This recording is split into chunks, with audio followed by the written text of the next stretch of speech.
Paano nga ba ako nakapasok sa ganitong trabaho kahit nag-aaral pa ako?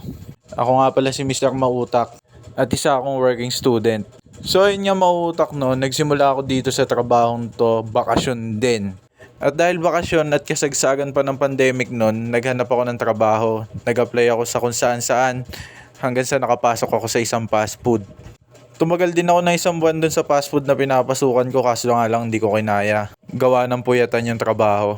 Tapos bigla nag-iaya yung kaibigan ko nag-chat siya sa amin na nangangailangan daw ng rider sa company nila. Tama yung narinig nyo, rider. At dito, fix lang yung oras ng pasok, 8 a.m. to 5 p.m. So yun Mautak, grinab ko agad yun kasi rider at total mahilig naman ako mag-drive. At tama kayo, dito na nga yun sa kumpanyang pinapasukan ko. Rider talaga ang unang trabaho ko dito. Tagabili ako ng pyesa ng mga sasakyan, tagabayad ng bills, buwis, kuryente, at kung ano-ano pang mga kailangan, ako yung tagabili dito sa company na to. Hanggang sa matapos yung bakasyon, nagstay pa din ako dito Mautak. At maswerte na lang ako kasi online class pa nung time na yon. Napagsasabay ko yung pagiging rider habang nag-online class ako. At nung dumating na yung time na magpe-face to face na naman, ayun yung time na kinakatakot ko.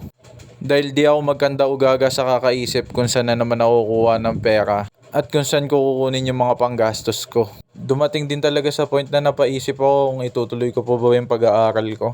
Pero sabi ko sa sarili ko, kailangan ko tapusin yung pag-aaral ko kasi ito yung basihan dito sa Pinas. Kaya ikaw na nanonood kung nagtatrabaho ka at nag-aaral ka din kagaya ko, ituloy mo yan dahil ayan ang pinakamalaking requirements dito sa bansa natin. Sipag at tiyaga lang, malalampasan din natin to. Hanggang dyan muna, wait nyo na lang yung part 2.